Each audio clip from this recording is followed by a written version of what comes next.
আজ শনিবার পয়লা জ্যৈষ্ঠ 2026 সালের 16ই মে। মীন রাশি, মীন লগ্ন, পাইসেস সাইনের জাতক জাতিকাদের দিনটি কিন্তু মধ্যম প্রকৃতির অতিবাহিত হবে।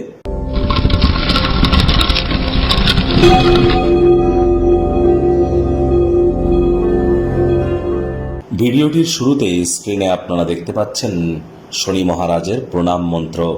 ওম নীলাঞ্জন চয়প্রক্ষং রবি সুতং মহাগ্রহম ছায়া গর্ভসম্ভূতং তং নমামি শনিশ্চরম। আজ শনিবার, আজ শনি জয়ন্তী, আজ শনি অমাবস্যা।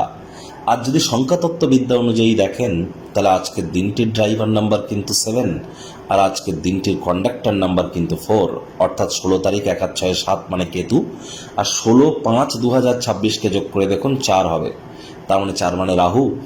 রাহু কেতু শনিরই কিন্তু এজেন্ট। দুর্দান্ত একটি দিন, জীবনে দুঃখ, কষ্ট, হতাশা এবং বারবার পথে বাধা বিপত্তি, লোন ঋণ থেকে মুক্তি পাওয়ার জন্য, জীবনকে মহিমান্বিত করবার জন্য আজ অবশ্যই দান ধ্যানমূলক ক্রিয়াকলাপে নিমজ্জিত থাকুন। ছায়া দান করতে পারেন সরিষার তেল দিয়ে, এছাড়া আপনারা মন্দিরে যান, মন্দিরে গিয়ে শনিদেবের পুজো দিন। শনিদেবের চোখের দিকে কিন্তু তাকাতে নেই। সরিষার তেল দান করতে পারেন, কালো তিল দান করতে পারেন, কালো ছাতা বা কালো জুতো, চামড়ার তৈরি কোনো জিনিস আপনারা ডোনেট করতে পারেন। কোনো কিছু না পারলে সব থেকে বেটার যেটি আপনারা প্রাপ্তি করবেন সেটি হচ্ছে শ্রমিক সম্প্রদায় এবং বয়োজ্যেষ্ঠ ব্যক্তিবর্গদের যদি আপনারা কোনো সহযোগিতায় আসতে পারেন তাহলে আজকের দিনটি নয়, আগত একটি বছর আপনাদের ক্ষেত্রে ভাগ্যদেবীর কৃপা বর্ষিত হবে।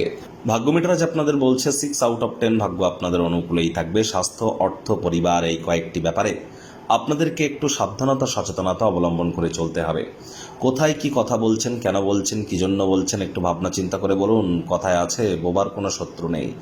আপনি আপনার জীবনের সমস্যা নিয়ে মাত্রা অতিরিক্ত চিন্তাভাবনা যদি করেন, সেটিকে যদি অতিরঞ্জিত করে দেখেন, তাহলে আপনার নীতিবোধ দুর্বল হবে এবং আপনি কিন্তু বারবার যতবার উঠবেন ততবার কিন্তু পরাজিত হবেন। এজন্য মীন রাশির জাতক জাতিকাদের আমরা বারবার বলি, আপনাদের মূল সমস্যা যেখানে আছে সেটি হচ্ছে কৃতজ্ঞতা জ্ঞাপন করার অভাব। প্রত্যেকের ক্ষেত্রেই নয়, কারোর ক্ষেত্রে। মীন রাশির জাতক জাতিকারা কৃতজ্ঞতা জ্ঞাপন করাটা যদি আপনারা শিখে ফেলতে পারেন, যার তরফ থেকে একদিনের হলেও উপকার পেয়েছেন, যার কাছ থেকে, তাকে কৃতজ্ঞতা জ্ঞাপন করুন, তার খোঁজ খবর রাখুন। দেখবেন এটিই আপনার জীবনকে মহিমান্বিত করবার জন্য কাফি। আজ অর্থগত ব্যাপারে আয় ইনকাম তো বাড়বে না, উল্টে খরচ বাড়তে চলেছে। নতুন উদ্যোগ পরিকল্পনা নির্মাণ কার্যকেও পিছিয়ে দেবেন। তবে আজ কিন্তু টাকারও অনেক দরকার পড়বে।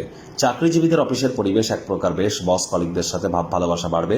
কর্মে গতি অনুভব করবেন। নিজের মেধা, দক্ষতা, ট্যালেন্টের দৌলতে প্রশংসার পাত্রপাত্রীও আপনারা হতেই পারেন। রাজনীতিবিদ যারা আছেন জনসংযোগ বৃদ্ধি করুন, সমাজে আপনাদেরও পপুলারিটি বাড়বে। শিক্ষার্থী বিদ্যার্থীদের আজ যে কোনো প্রকার পরীক্ষা প্রতিযোগিতায় সফলতা নিশ্চিত। উচ্চ শিক্ষার জন্য যারা বিদেশ যাত্রার কথা ভাবছিলেন, ভাগ্যদেবী আজ আপনাদের পক্ষেই আছেন। সন্তান সন্ততি থেকে থাকলে তারাও তাদের কৃতিত্বের দ্বারা আপনাদেরকে গর্বিত অনুভব করাবে। হাউস ওয়াইফদের জন্য দিনটি এক প্রকার বেশ। প্রেমিক প্রেমিকা, স্বামী স্ত্রী দিনটিকে যতটা সম্ভব রোম্যান্টিক করে তোলা যায় সেই প্রচেষ্টাই তো আপনাদের জারি রাখা উচিত। অবিবাহিতদের বিবাহের যোগ পরিলক্ষিত হচ্ছে। যারা প্রেমে পড়েননি তাদের জীবনে স্বপ্নের নারী বা পুরুষের আগমন আজ কিন্তু হতেই পারে। একটু প্রচেষ্টা আপনাদেরকেও করতে হবে। শত্রুপক্ষ বিরোধী পক্ষ একটু হলেও শক্তিশালী থাকছে পরিবার পরিজনদের উপর। জোর করে নিজের মতামতকে যেন জাহির করতে যাবেন না। ছোটোখাটো ব্যাপারে অন্যের বিষয়ে ভুল ত্রুটি ধরার স্বভাব থাকলে আপনাদের কিন্তু অশান্তি এবং হতাশায় দুই কিন্তু বাড়তে পারে। আর চেষ্টা করুন সময়ের কাজ সময় করে ফেলবার।